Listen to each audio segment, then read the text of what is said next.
दोस्तों नमस्कार। भारत में अक्सर लोकतंत्र की दुहाई दी जाती है और लोकतंत्र की दुहाई ये कहकर दी जाती है कि अगर कोई एक राजनीतिक दल इस देश को ठीक करने का सोच ले तो दूसरे राजनीतिक दल अड़ंगा लगा देते हैं। और लोकतंत्र यही है। किसी भी क्षेत्र विशेष को लेकर अक्सर यह कहा जाता है कि केंद्र सरकार जो सोचती है, राज्य सरकार अगर किसी दूसरी पॉलिटिकल पार्टी की है तो टकराव हो जाता है और बात आगे बढ़ती नहीं। यानी इस देश की जनता के सामने यह लोकतंत्र सब आजादी तो देता है, लेकिन इस देश को कैसे डेवलप होना है, आगे बढ़ना है, कौन सी योजनाओं को अमल में लेकर आना है, उन योजनाओं के आश्रय भारत को कैसे बेहतरीन देश बना देना है, ये सारे अड़ंगे दरअसल राजनीतिक तौर पर पॉलिटिकल पार्टियों के आपस में टकराने से पैदा हो जाते हैं और फिर होता कुछ नहीं है। लेकिन इसका एक दूसरा हिस्सा भी है। अगर लोकतंत्र ना हो, एक ही पार्टी हो, तो फिर लूट जबरदस्त होती है, क्योंकि कोई रोकने वाला भी तो नहीं होता है। और जब आप सोचते हैं कि भारत को ऐसा बन जाना चाहिए और उसके लिए आप अलग अलग नीतियों को लेकर आते हैं, उन नीतियों को अमल में लाने के लिए इस देश के टैक्स पेयर का पैसा आप खर्च करते हैं, एक बजट देश के सामने लेकर आते हैं। लेकिन धीरे धीरे पता चलता है कि दरअसल वो पैसा लूटा जा रहा है। एक बेहतरीन नेक्सस के आश्रय सब्जबाग लोगों को दिखाए तो गए, लेकिन वो पूरा पैसा बजट का हिस्सा उसको पॉलिटिकल पार्टी ने अपने लोगों के बीच बंदर बांट कर लिया, या फिर एक ऐसा सिस्टम बना दिया जिस सिस्टम में जिसको लाभ मिल रहा है वो लाभ पाने वाला शख्स सत्ता के साथ रहेगा, सत्ता के करीब रहेगा। आप सोच रहे होंगे, नए बरस का पहला दिन है, ये कैसी बातें हैं। एक तरफ लोकतंत्र, दूसरी तरफ तानाशाही, एक तरफ बेहतरीन देश बनाने की सोच और दूसरी तरफ लूट। इसलिए कहने की जरूरत है क्योंकि आज की तारीख में प्रधानमंत्री भी कुछ नहीं कह सकते हैं। हर बरस के शुरू में उनके सब्जबाग इस देश ने बीते 10-11 वर्षों से लगातार देखे और सुने हैं। लेकिन आज वो क्यों कुछ नहीं कह सकते हैं? क्योंकि कॉरपोरेट आपका, मेयर आपका, आपका का मतलब बीजेपी का, यानी पार्षद और कॉरपोरेट भी बीजेपी का, मेयर भी बीजेपी का, विधायक भी बीजेपी का, सांसद भी बीजेपी का, राज्य का मुख्यमंत्री भी बीजेपी का, देश का प्रधानमंत्री भी बीजेपी का। और 10 बरस पहले जो ख्वाब इस देश में स्मार्ट सिटी को लेकर बनाया गया, उस स्मार्ट सिटी में नंबर 1 पर रहने वाले शहर की बदहाली कुछ, या कहें उसकी त्रासदी कुछ ऐसी हो गई कि पानी भी साफ नहीं मिला और एक दो नहीं, 12 से 14 लोगों की मौत हो गई। 200 से ज्यादा लोगों को अस्पताल जाना पड़ गया। 2 लोग अभी भी वेंटिलेटर पर हैं। यह परिस्थिति एक पूरे मोहल्ले की हो गई। और ऐसा भी नहीं उस मोहल्ले ने शिकायत ना की हो, शिकायत की गई, लेकिन रास्ता नहीं निकला। क्यों? क्योंकि कोई दूसरी आवाज थी ही नहीं। जब आवाज ही नहीं थी तो फिर बचेगा क्या? और स्मार्ट सिटी की पहचान 25 जून 2015 को प्रधानमंत्री मोदी ने यह कहकर रखी थी, इंतजार कीजिए, देखते देखते इस देश में 100 स्मार्ट सिटी खड़े हो जाएंगे। मंत्री महोदय जो अर्बन डेवलपमेंट देखते हैं, हरदीप पुरी, उन्होंने भी जब 10 बरस हो गए 25 जून 2025 को, उन्होंने भी कहा 100 स्मार्ट सिटी बन गए। इस अर्बन डेवलपमेंट मंत्रियों की फहरिस्त में एक नाम मध्य प्रदेश के बड़े नेता का भी है, विजय वर्गीय। उनके अपने शहर में लोगों की मौत हुई, पानी पीने से। यानी स्मार्ट सिटी भारत में जो बनाई गई और उसकी जो परिकल्पना रखी गई, उसका पहला हिस्सा यही था। स्वच्छ पानी तो मिलेगा ही, होगा तो टैप से आप पानी पी पाएंगे, ऐसी व्यवस्था की जाएगी। और स्मार्ट सिटी की फहरिस्त में भारत की राजधानी नई दिल्ली को भी रखा गया। नई दिल्ली की बदहाली मत पूछिएगा, पीने के पानी से लेकर साफ हवा तक मुश्किल में फंस जाइएगा। लेकिन फिर भी जो पहले 20 शहर चुने गए, उसमें एक शहर इंदौर था। और इस 10 बरस की यात्रा में सरकार ने ढिंडोरा पीटा स्मार्ट सिटी का और 8,000 से ज्यादा प्रोजेक्ट उसके साथ जोड़े। 1,64,000 करोड़ रुपया खर्च कर दिया। मान लिया गया स्मार्ट सिटी बन गई। स्मार्ट सिटी, आप भी सोच रहे होंगे, आप जिस शहर में रहते हैं वह भी स्मार्ट सिटी तो नहीं। लेकिन परिस्थितियां कितनी नाजुक है। हमें लगता है शुरुआत सिर्फ आज इस बात को लेकर हो, इंदौर इस देश का सबसे स्वच्छ शहर है और वहां पर जब मौतें हुई, तस्वीरों को देखिए, लोगों ने इनकार कर दिया मुआवजा लेने से। खुले तौर पर बताया कि साफ पानी और नाले का पानी मिल गया है। खुले तौर पर बतलाया कि कितनी बड़ी तादाद में किसकी कैसे मौत हो गई। शुरुआत आज इससे करते हैं, इसके बाद का कच्चा चिट्ठा आपकी जमीन को हिला देगा। क्योंकि देश के प्रधानमंत्री ने इस देश को एक शहर में तब्दील करने की कल्पना की और उस पर अमल में लाने के लिए इस देश के भीतर जो लूट की हिस्सेदारी सिर्फ और सिर्फ एक पॉलिटिकल पार्टी के नुमाइंदों की मौजूदगी के भीतर होती चली गई, वो अपने आप में शायद भारत के भीतर सबसे बड़ा धब्बा है। पापा का निधन हुआ है, 30 तारीख को हुआ है। वो 10 उल्टी के द्वारा गए हैं। उन्हें कोई हार्ट अटैक कोई कुछ नहीं आया है। पेपर की लाइन देखो आप, नर्मदा का पानी और डेनिस का लाइन आप ये बोरा से आने वाले की अरे आप थोड़ी देर रुको,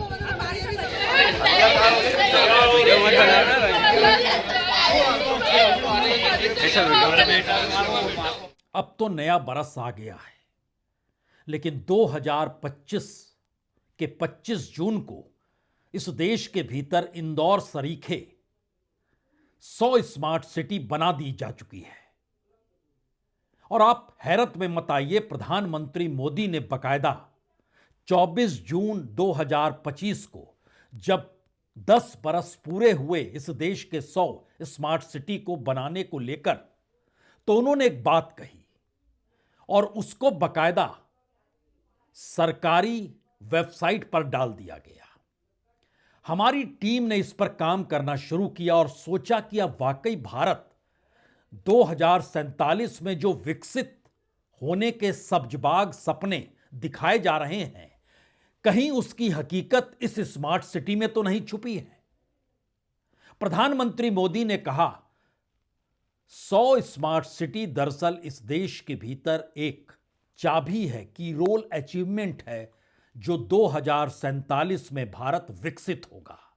यानी उसकी एक पहचान है ये 100 स्मार्ट सिटी। और हमारी सरकार बेसिक फैसिलिटी से लेकर जो अर्बन सेंटर यानी जो शहरी क्षेत्र हैं, उसमें जिंदगी कितनी आसान कर दी गई, उसकी पहचान है यह 100 स्मार्ट सिटी। बात यहां भी रुक जाती तो भी ठीक था। हमारी टीम ने बतलाया दरअसल जिस शहर यानी इंदौर में जहां पर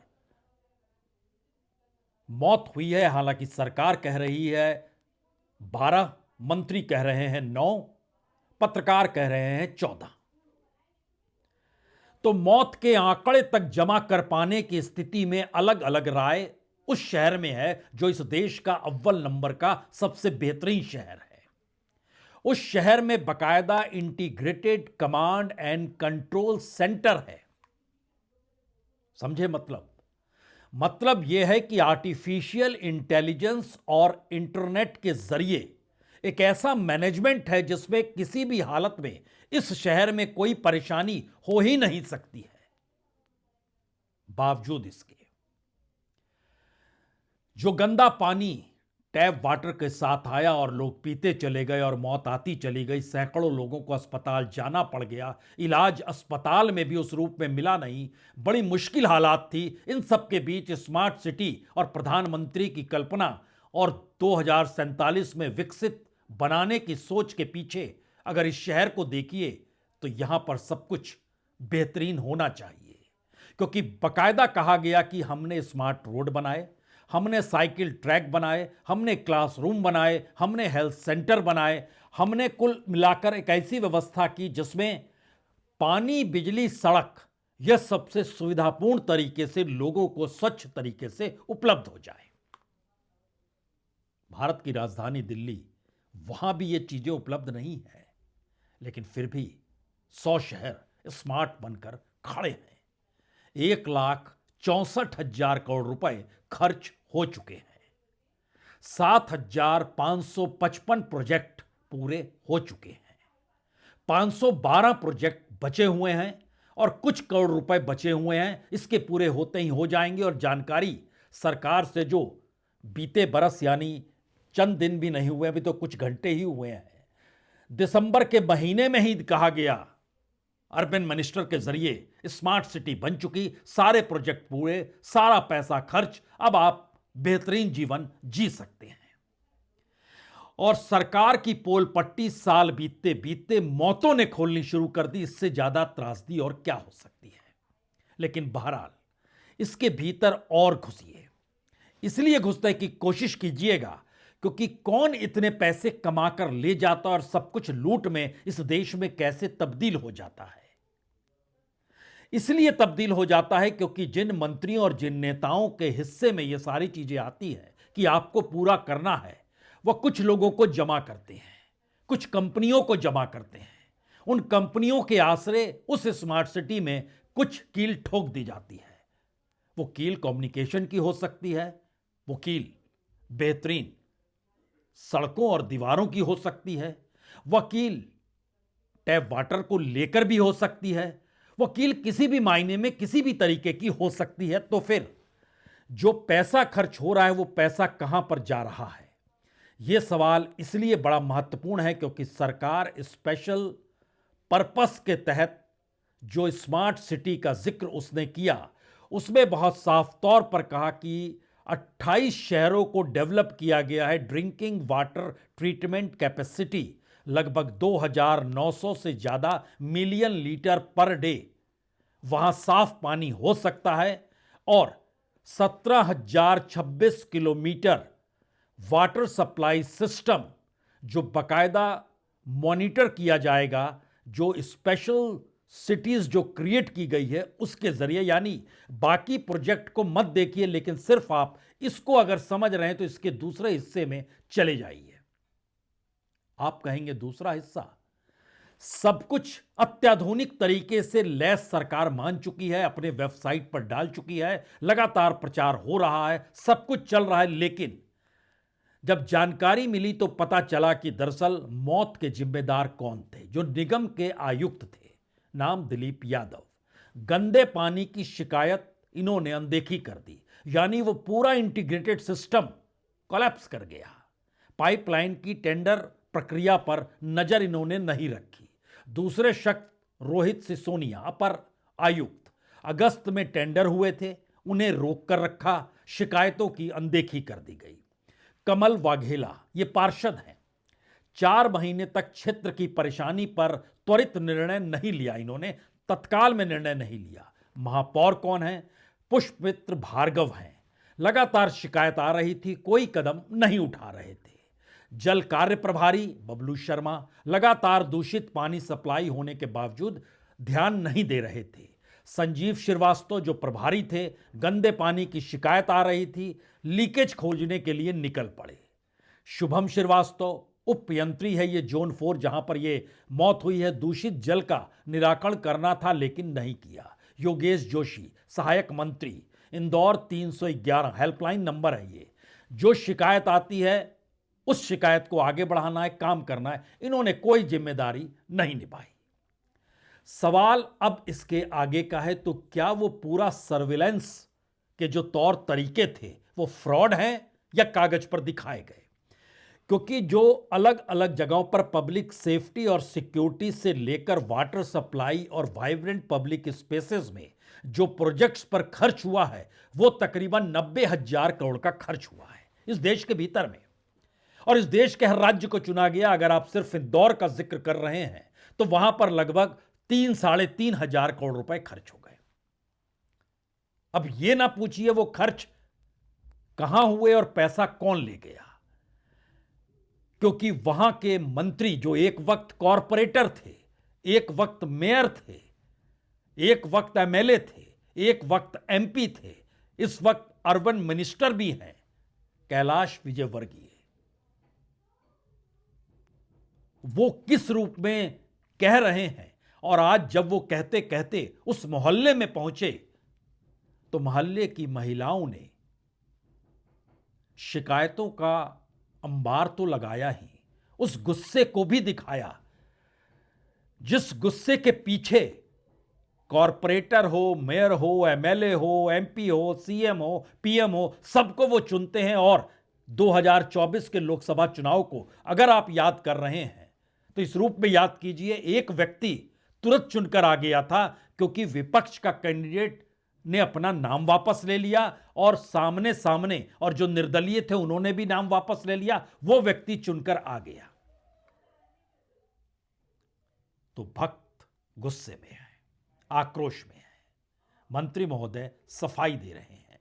सफाई जो दे रहे हैं उससे पहले हमें लगता है उस वीडियो को भी देख लीजिए जब एक राष्ट्रीय न्यूज चैनल एनडीटीवी के रिपोर्टर ने उनसे सवाल किया तो उनके जवाब बहुत सारे लोगों को अभी तक जो रिफंड की बात कही गई थी वो भी नहीं मिला कैलाश जी, और पीने के पानी की ठीक से व्यवस्था छोड़ो यार, तुम फोकट प्रश्न मत पूछो। नहीं, फोकट नहीं, ये तो मैं तो वहाँ होकर आया हूँ। क्या क्या क्या घंटा हो गया है तुम बात। कैलाश जी बात ठीक से कीजिए, नहीं शब्दों का चयन ठीक रखिए। कैलाश जी आप ढंग से बात नहीं कर रहे हैं। नहीं, आप ये क्या शब्द होता है कि घंटा घंटा क्या शब्द होता है?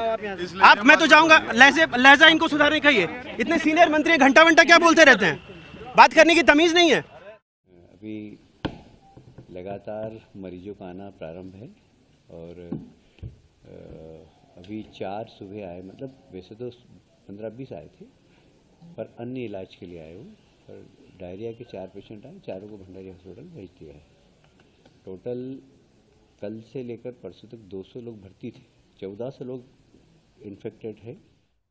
ये कैलाश विजयवर्गीय हैं, इंदौर के ही हैं, क्योंकि 1983 में इंदौर म्यूनिसिपल कॉरपोरेशन में ये बतौर कॉरपोरेट यहीं से जीते थे और 2000 में यह इंदौर म्यूनिसिपल कॉरपोरेशन के मेयर हो गए। और फिर तो वो आगे सफर पर इस तेजी से निकल गए कि बीजेपी के जनरल सेक्रेटरी हों, केंद्रीय मिनिस्टर हों, बंगाल जैसे राज्य के प्रभारी हों, तमाम सफर को इन्होंने पूरा किया। लेकिन सवाल यह है कि कैलाश विजयवर्गीय का गुस्सा और इस दौर में जो वो समझाने निकले हैं और बताने निकले हैं और शांत हो गए हैं, उसके पीछे जरा मौजूदा वक्त में भारत सरकार यानी मोदी सरकार के जरिए इस देश के भीतर चल रहे 172 ऐसे प्रोजेक्ट हैं। अगर वो प्रोजेक्ट लागू इस देश में पूरे तरीके से हो जाएं, इन 172 प्रोजेक्ट्स में से लगभग 92 प्रोजेक्ट्स ठीक उसी तरीके से लागू भी हो चुके हैं जिस तरीके से स्मार्ट सिटी बन चुकी है। 172 प्रोजेक्ट्स पर जो सरकार और इस देश के बड़े बड़े इकोनॉमिस्ट जो प्राइम मिनिस्टर के साथ बैठते हैं, संयोग से कल और आज प्राइम मिनिस्टर इकोनॉमिस्ट के साथ ही बैठे हुए हैं, चर्चा कर रहे हैं आने वाले वक्त में 2047 तक भारत को कैसे विकसित बनाया जाए। और उस विकसित भारत की कुंजी 100 स्मार्ट सिटी में छुपी है और इन 100 स्मार्ट सिटी में सबसे स्मार्ट शहर इंदौर, वहां पर मौत का सिलसिला आपकी आंखों के सामने है। 172 प्रोजेक्ट जिसका हम आपसे जिक्र कर रहे हैं, जो सरकार ने हालांकि टोटल इस देश के भीतर जो योजनाएं बनाई हैं अलग अलग तरीके से, उसकी कुल संख्या 225 के लगभग है, लेकिन 172 जो है, जिस तरीके से स्मार्ट सिटी है उसी तरीके से लोगों को राहत देने और दिलाने के लिए ऐसी योजनाएं हैं जिसका कुल बजट जो 2014 में मोदी सरकार के आने के बाद से अभी तक जो लाया गया, खर्च किया गया, सबको जोड़ने के बाद हमारी टीम ने बतलाया तकरीबन 22 लाख करोड़ रुपए इस पे खर्च हो चुके हैं। इस 22 लाख करोड़ में से जो लगभग 6.5 पौने 7 यानी 7 से कुछ कम, 7 मान लीजिए या 6.5 मान लीजिए, 6.5 या 7 लाख करोड़ रुपए सिर्फ प्रचार पर गए हैं। उस प्रचार पर जिसका जिक्र प्रधानमंत्री करते हैं, प्रधानमंत्री की तस्वीर चस्पा होती है, अलग अलग जगहों पर वो विज्ञापनों के तर्ज पर नजर आता है। जैसे आप सोचिए कि गंगा की सफाई का मसला था, जितना पैसा सफाई में खर्च नहीं हुआ उससे ज्यादा सफाई होगी और हो जाएगी, यह प्रधानमंत्री की फोटो के साथ प्रचार पूरे देश के भीतर हो गया। बात इतनी नहीं है, बात इसके आगे की है। यह जो आंकड़ा हमने दिया वह तो प्रोजेक्ट से जुड़ा हुआ आंकड़ा है। इसका अगला हिस्सा इन 172 प्रोजेक्ट के दायरे में आने वाले 22 मंत्रालयों का हिस्सेदारी है। उस 22 मंत्रालयों के जरिए जो बजट बनाया गया इस पर और जो प्रचार पर वह खर्च होने की जो संख्या है वो लगभग 27 लाख करोड़ की है इस पूरे 10 बरस के भीतर में। अब आपके भीतर एक सवाल होगा, क्या ये प्रोजेक्ट सिर्फ और सिर्फ ऐलान किए जाते हैं? हमें लगता है एक आवाज प्रधानमंत्री के सुन लीजिए। शहरों को लेकर 5 योजनाएं। शहरों के लिए 5 बड़ी योजनाओं पर काम कर रही है। इसमें स्वच्छ भारत मिशन के साथ ही प्रधानमंत्री आवास योजना शहरी, स्मार्ट सिटी मिशन, अमृत योजना और दीनदयाल राष्ट्रीय शहरी आजीविका मिशन भी शामिल है। भाइयों और बहनों, शहर में शिक्षा, ट्रांसपोर्ट, सीवेज, पेयजल जैसी तमाम सुविधाएं स्मार्ट हो, इसके लिए देश के 100 शहरों को स्मार्ट बनाने का काम तेज गति से चल रहा है।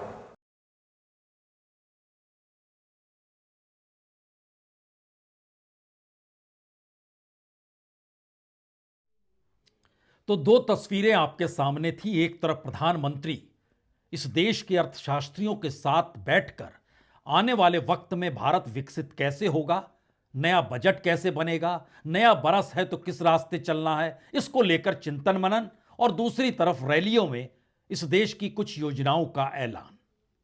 हमारी टीम ने कहा, देखिए जनता ऐसे भरोसा करती नहीं है, आपको बताना चाहिए ऐसी कितनी योजनाएं हैं इस देश के भीतर जिसको अगर बजट एलोकेशन जो हुआ और जिस मात्रा में वो काम हुआ वह 25% भी ना हो और 10 बरस हो गए हों। राष्ट्रीय कृषि विकास योजना, कृषोन्नति योजना, राष्ट्रीय आयुष मिशन, NFSA के अंतर्गत खाद्यान्नों के राज्य के भीतर लाने ले जाने के लिए राज्य एजेंसियों को सहायता और FPS डीलरों का मार्जिन, समग्र शिक्षा, प्रधानमंत्री पोषण शक्ति निर्माण, राज्यों के अध्यापन शिक्षण परिणामों का सुदृढ़ीकरण, प्रधानमंत्री स्कूल फॉर राइजिंग इंडिया, प्रधानमंत्री उच्चतर शिक्षा अभियान, प्रधानमंत्री मत्स्य संपदा योजना, विकास कार्यक्रम पशुपालन और डेयरी को लेकर, प्रधानमंत्री सूक्ष्म खाद्य प्रसंस्करण उद्यम की औपचारिकता जो प्रधानमंत्री FMI के तहत है, जो आयुष्मान भारत है, जो स्वास्थ्य और चिकित्सा होती जो मानव संसाधन मंत्रालय से जुड़ा हुआ है, जो पुलिस बलों का आधुनिकीकरण जिसमें ग्रामीण इलाकों को शामिल कैसे किया जाए और जीवंत ग्राम कार्यक्रम कैसे बनाया जाए, प्रधानमंत्री आवास योजना को भी इसमें जोड़ लीजिए क्योंकि जो आंकड़े थे वो आंकड़े अभी भी अटके हुए हैं। कहने पर मत जाइएगा, बाकायदा सरकार एक अच्छा काम करती है कि अपनी एक साइट बना लेती है और उसमें सच उसको बता देती है कि देखिए अभी तक इतने घर हमने बनाए हैं। बहरहाल, शहरी चुनौती निधि, PM ई-बस सेवा स्कीम, नदियों को आपस में जोड़ना, ग्राम स्वराज अभियान चलाना, राष्ट्रीय सामाजिक सहायता कार्यक्रम बनाना, ग्राम सड़क योजना बनाना, नई आईआईटी उन्नयन योजना को बनाना, अनुसूचित जाति अभ्युदय योजना को क्रिएट करना। इन सब के बीच आंगनबाड़ी चली आ रही थी, तो सक्षम आंगनबाड़ी और पोषण 2.0 को डेवलप करना। फसल बीमा योजना भी है, मिशन दलहन भी है, सब्जी और फल मिशन भी है, कपास तकनीकी मिशन भी है, और इन सब के बीच खाद सब्सिडी भी दी जा। योजनाओं की पूरी फहरिस्त जो 25% के भीतर अटकी हुई है, उसमें इस देश के भीतर का हर वो मिशन है जिसका जिक्र सरकार करोड़ों में खर्च कर चुकी है, करोड़ों खर्च करेगी, उस पर प्रचार प्रसार चलेगा। और इसकी प्रस्तुति जो सरकार के जरिए, उसमें मेट्रो परियोजना भी है, अटल भूजल योजना भी है, नए रोजगार सृजन संबंधी योजना भी है, ई न्यायालय भी है। आप सोच रहे होंगे हम इतने नामों को क्यों पढ़ना है। भाई साहब, हमारी टीम ने हमको जो 175 नाम दिए हैं, उसमें आखिरी नाम है खेलो इंडिया, और बताया कि इसका जिक्र भी इसलिए कर दीजिएगा क्योंकि अब गुजरात में खेलो इंडिया आपको आने वाले वक्त में नए तरीके से दिखाई देगा। 3 सवाल, 3 ऐसे सवाल जो शायद मौजूदा वक्त की एक ऐसी हकीकत है जो 100 स्मार्ट सिटी नहीं बल्कि सरकार की योजनाओं के उस पहाड़ में सेंध लगाती है जिस पहाड़ पर खड़े होकर हमें 2047 के विकसित भारत की दिशा में बढ़ जाना है। पहला सवाल, जितनी भी योजनाएं हैं, उन योजनाओं पर होने वाला खर्चा सरकार जेब से नहीं देती है। इस देश के टैक्स पेयर का पैसा है, इस देश के खून पसीने की कमाई का पैसा है। और सरकार जो चली आ रही योजनाएं थी, यानी जो सरकार के अलग अलग मंत्रालयों के हिस्से में जो काम आते हैं, उससे हटकर सरकार ने जो 225 स्कीम्स इस दौर में डेवलप की, उसका बजट पहली बार उसके ज्यादा हो गया, जो एक पारंपरिक तौर पर अलग अलग मंत्रालयों का बजट उनके अपने काम के तौर तरीके के साथ जुड़ना था। दूसरा सवाल, इसीलिए आप किसी कैबिनेट मिनिस्टर को नहीं जानते और इसीलिए सिर्फ प्रधानमंत्री को जानते हैं, क्योंकि मंत्रालयों का काम उन स्कीम्स के हिस्से में आ गया जो स्कीम्स पॉलिटिकल तौर पर इस देश की जनता को प्रभावित करने के लिए या पॉलिटिकल रैलियों में बोलने के लिए की जाती है, और उसका बजट सामान्य तौर पर मंत्रालयों के बजट का हिस्सा प्रचार में ले लेता है, और इन स्कीम्स को लेकर जहां जहां चुनाव होते हैं उस स्कीम को उसी रूप में कैसे अमल में लाया जाए, इस दिशा में काम होता है। जो शिकायत पश्चिम बंगाल के सरकार कर रही है, मनरेगा का पैसा भी नहीं देते हैं, बहरहाल। और तीसरा सवाल सबसे महत्वपूर्ण है, इस देश के भीतर 1 टायर, 2 टायर, 3 टायर, 4 टायर जो भी गवर्नेंस के तौर तरीके होते हैं, उन सब पर अगर किसी एक पॉलिटिकल पार्टी का कब्जा हो जाए, जो इस वक्त इंदौर की घटना को लेकर हमने आपकी आंखों के सामने रखा, हर स्तर पर बीजेपी के नुमाइंदों को ही वहां के लोगों ने चुना, वो सांसद हो, विधायक हो, कॉरपोरेटर हो, मेयर हो, सबको चुना। उसके बावजूद भी किसी ने ना उनकी शिकायत सुनी, ना कोई समाधान किया। परिस्थितियां इतनी नाजुक हो गई कि हर किसी ने खामोशी बरत ली।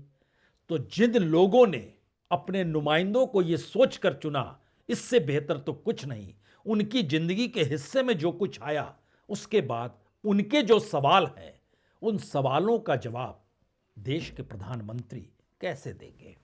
इसीलिए वो खामोश रहेंगे, और वो खामोश रहते हैं हर उस मुद्दे को लेकर जो इस देश में सीधे जनता से जुड़ा हुआ हो।